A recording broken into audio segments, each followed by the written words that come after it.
Најдобар пример за тоа е МВ Агуста, која настапи со доработениот Брутале, сега со ознака РР.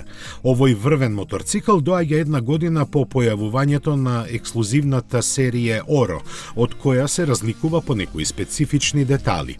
Основната идеја беше да се направи моќен, naked модел, лесен за ракување и достапен за повеќе моторциклисти.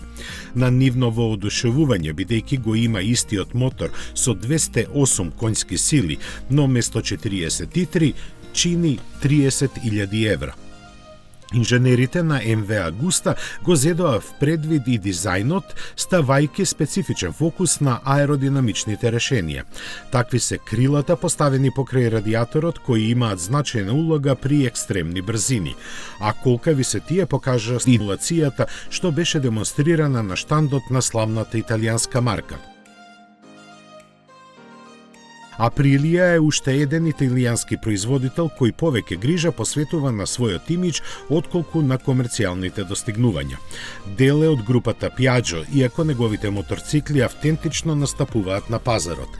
Затоа, иако погледите на посетителите на EICMA беа насочени кон ултимативниот RSV4RR, нивен најголем новитет сепак беше Tuno 660 концептот. Црвено-црната комбинација истакнуваше дека е дело на новото тркачко оделение, што е вистинската формула за пристап кон помладата и помалку искусна публика. Направен е во најдобрата традиција на марката, а деталите откриени за него покажуваат дека лансирањето му е многу блиску.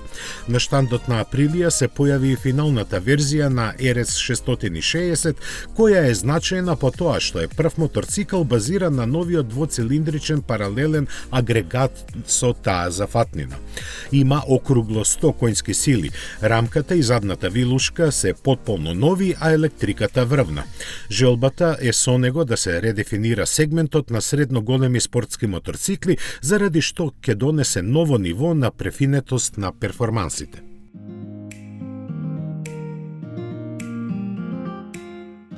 Се селиме кај Бенели, кој после чудниот банкрот од пред 3 години го живее својот нов живот. Една во главните улоги во него има Leoncino 800, кој е класичен представник на марката, онаква каква историјата ја познава. Покажан е во две изведби засновани со новата техника, со двоцилиндричен агрегат со 82 конјски сили. Совршено интегриран во челичната рамка, тој заедно со мудро избраните механички компоненти создава идеална слика за тоа како еден моторцикл за забава и секојдневно користење треба да изгледа.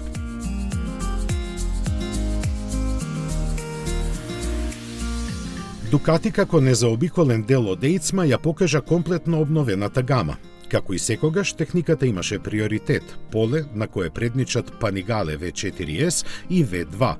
Првиот е еволуција на познатиот дезмоседичи страдале монструм, кој од своите 1100 кубни сантиметри извлекува 214 коњи.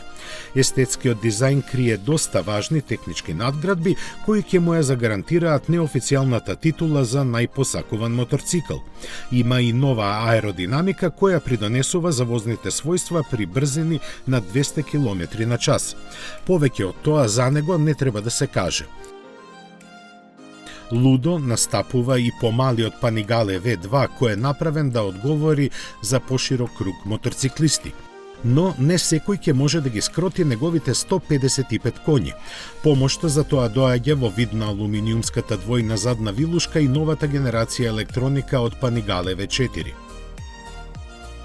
Такви проблеми ќе немаат купувачите на Street Fighter V4S, бидејќи точно знаат што добиваат, а тоа се 220 конјски сили спакувани во неконвенционална naked форма и перфектен Ducati стил. Иако класичен во поглед на сваќањето на фановите на марката, за овој модел малку што класично може да се каже. Можеби единствено така ќе звучи цената од 20.000 евра, која е повеќе од примамлива за ваков технолошки бисер. Доказ за тоа е и што е прогласен за најубав моторцикл на салонот. Затоа пак владетелот Multistrada 1260, кој се појави во S-Grand Touring издание, е токму она што треба да биде. Логично проширување на лозата која од 2003 година досега е продадена во преку 100.000 примероци. Тука беа и новите скремблер модели, но за нив во некоја друга прилика.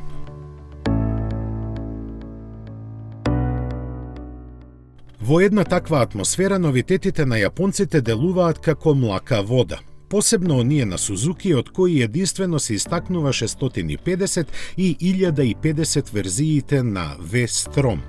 Заеднички им е дизајнот, а механиката се разликува според платформата на која се направени. Од компанијата ке кажат дека е битен квалитетот, а не квантитетот, во што делумно се согласуваат и нивните колеги од Кавасаки. Тие сепак беа повредни и во Милано допатуваа со 3 премиери, сите покажени на салонот во Токио пред некоја недела. Но тоа не беше пречка за европските љубители на врвната техника кои беа воодушевени од компресискиот ZH2. А како и не би кога е изведен од Ninja H2R кој сите ги ничкоса со своите 314 конски сили. Иако скротен на 200 коњи, новиот модел сепак беше посластица за своите нескриени перформанси. Затоа и некако во сенка на него помина интересните Z900 и Ninja 1000 SX. Четирите R букви во ознаката на новиот Fireblade покажуваат колку е остро неговото сечило. Овој вистински супербајк во цивилен костум има еднолитарски агрегат со 218 коњи и алуминиумска рамка со дијамантска конструкција. Врвното ослонување и моќните сопирачки ќе се справуваат со супериорните перформанси, дополнително зачинети со новата електроника. За него Honda вели и дека има најдобра во класата аеродинамика со коефициент на отпорот на воздухот од 0,27. Турканици имаше и околу новиот Africa Twin, кој љубителите на се теренското возење просто го обсипаа. Ги интересираше не само новиот мотор од 1100 кубици, туку и како доработената рамка ќе се носи со неговите 102 конски сили. Управувачките карактеристики ги подобруваат новата полесна, но подцврста задна вилушка и импресивниот пакет електроника со вклучен темпомат. Euro 5 мотор доби и SX 150i, кој со старт-стоп системот донесе и помала потрошувачка. Резервоарот за гориво е сместен во подницата, што ослободи простор од солидни 48 литри под седиштето.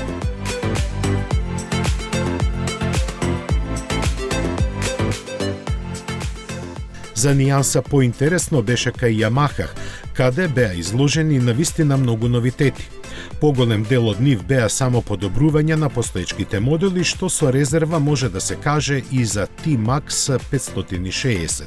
Комбинирајќи ги новиот стил со унапредената механика, овој макси скутер и понатаму останува во фокусот на перфекционистите во овој сегмент. Слично ќе размислуваат и оние што ги привлекува 30 генерацијата трицикли со две предни тркала, чија верзија од 300 кубни сантиметри ги донесува истите бенефити како и другите. Моќноста од 28 конски сили се чини идеална за мноштво корисници кои ќе можат да го управуваат со возачка дозвола од Б категорија. За сите други посластица беше Tracer 700 со својот готово футуристички изглед и подобрен агрегат. Располага со подесливо ослонување, нова LCD инструмент табла и резервоар од 17 литри. BMW на Eitzma донесе 3 моќни новитети. Новиот агрегат, кој е заеднички за динамичкиот родстер F900R и авантуристичкиот спортист XR, им обезбедува подобар баланс меѓу перформансите и возливоста. И двата модела имаат интересни технички додатоци кои сепак приоритет имаат кај поголемиот S1000XR. Нему силата му е зголемена на 165 коњи, а тежината намалена за 10 кг. Напредната електроника сега го контролира и полуактивното ослонување, со што перформансите се истакнати до крај. Списокот милански премиери не завршува тука. Нив ги имаше доста и кај другите повеќе или помалку познати марки, но за нив во наредната емисија.